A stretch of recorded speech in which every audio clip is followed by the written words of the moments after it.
Hi everyone. So Kerala മെഡിക്കലുമായിട്ട് ബന്ധപ്പെട്ട വളരെ important ആയിട്ടുള്ള ഒരു അപ്ഡേറ്റ് ആണ് MBBSന്റെയും BDSന്റെയും റൗണ്ട് 2 സെക്കൻഡ് അലോട്ട്മെന്റിന്റെ സ്കെഡ്യൂൾ ഇപ്പോൾ വന്നിരിക്കുകയാണ് സിയുടെ വെബ്സൈറ്റിൽ.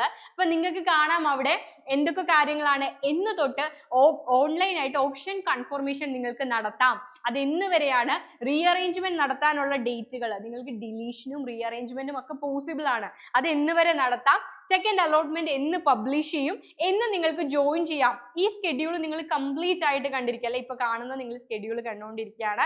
ഈ സ്കെഡ്യൂൾ അനുസരിച്ചായിരിക്കും കംപ്ലീറ്റ് കാര്യങ്ങൾ നടക്കുക. അപ്പൊ ഇതിനനുസരിച്ച് തന്നെ നിങ്ങൾ ഓപ്ഷൻ കൺഫർമേഷൻ നടത്തുക. അപ്പൊ എന്താണ് ഓപ്ഷൻ കൺഫർമേഷൻ എന്നൊന്ന് പറയാം. വളരെ ശ്രദ്ധിച്ച് കേൾക്കുക. ആരൊക്കെയാണ് ഓപ്ഷൻ കൺഫർമേഷൻ നടത്തേണ്ടത്?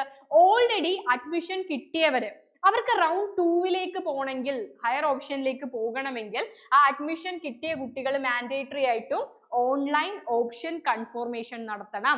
അതേപോലെ അലോട്ട്മെന്റ് കിട്ടാത്ത കുട്ടികൾ, ഈ രണ്ട് കാറ്റഗറി ഓഫ് സ്റ്റുഡൻസും എന്ത് ചെയ്യണം? സെക്കൻഡ് റൗണ്ടിലേക്ക് ആർക്കൊക്കെ പോണോ അവരൊക്കെ ഓൺലൈൻ ആയിട്ട് ഓപ്ഷൻ കൺഫർമേഷൻ നടത്തണം. ക്ലിയർ അല്ലേ? ആദ്യ റൗണ്ടിൽ കിട്ടിയിട്ട് കോളേജിൽ പോയി ജോയിൻ ചെയ്തിട്ടൊക്കെ ഉണ്ടായിരിക്കും. പക്ഷെ റൗണ്ട് 2ലേക്ക് നിങ്ങൾക്ക് പോകണമെങ്കിൽ, ഹയർ ഓപ്ഷനിലേക്ക് പോകണമെങ്കിൽ നിങ്ങൾ നടത്തണം. കിട്ടാത്ത കുഞ്ഞുങ്ങളും സെക്കൻഡ് റൗണ്ടിലേക്ക് കയറാൻ വേണ്ടിയിട്ട് ഓൺലൈൻ ഓപ്ഷൻ കൺഫർമേഷൻ നടത്തണം. പക്ഷെ ആദ്യ റൗണ്ടിൽ കിട്ടിയിട്ടും ജോയിൻ ചെയ്യാത്തവരോ, നിങ്ങൾ ഇനി സെക്കൻഡിലും തേർഡിലും കൺസിഡർ ചെയ്യില്ല. നിങ്ങൾക്ക് സീറ്റ് കിട്ടിയിട്ടും നിങ്ങൾ ജോയിൻ ചെയ്തില്ല. സോ നിങ്ങളുടെ അവസരം നഷ്ടപ്പെട്ടു കേട്ടോ. അപ്പൊ നിങ്ങൾക്ക് അവസരമില്ല.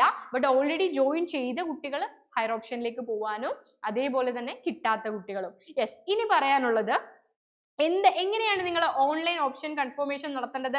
മാൻഡേറ്ററി ആയിട്ടും ചെയ്തേ പറ്റൂ കേട്ടോ. ഇപ്പൊ നിങ്ങൾക്ക് കാലിക്കറ്റ് മെഡിക്കൽ കോളേജിൽ ആദ്യ അലോട്ട്മെന്റിൽ കിട്ടി, ഇനി നിങ്ങൾക്ക് മുന്നോട്ടേക്ക് വേറെ എവിടേക്കും മാറണ്ട.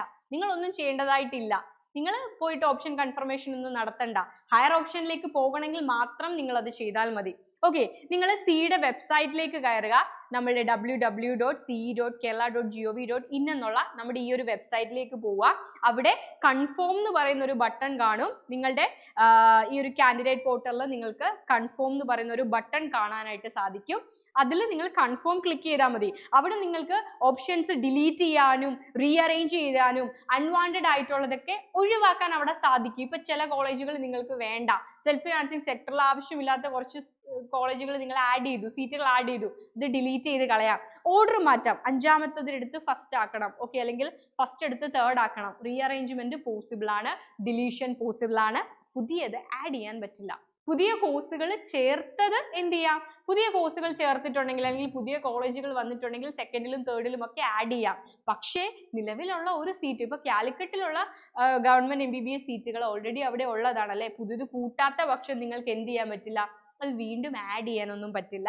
ഓക്കെ, അപ്പൊ ഡിലീഷനും പോസിബിൾ ആണ്, അതേപോലെ റീഅറേഞ്ച്മെന്റും പോസിബിൾ ആണ്. അപ്പൊ എല്ലാവരും മസ്റ്റ് ആയിട്ടും ഈ തന്നിരിക്കുന്ന സ്കെഡ്യൂൾ അനുസരിച്ച് ഓപ്ഷൻ കൺഫർമേഷൻ നടത്തുക. ആ ക്ലോസിംഗ് ഡേറ്റിന് മുൻപ് തന്നെ നടത്തുക. എന്നാൽ മാത്രമേ സെക്കൻഡ് റൗണ്ടിലേക്ക് പോകാൻ പറ്റൂ. അപ്പൊ ഉറപ്പായിട്ട് ചെയ്യുക. ബൈ മക്കളെ, ബൈ.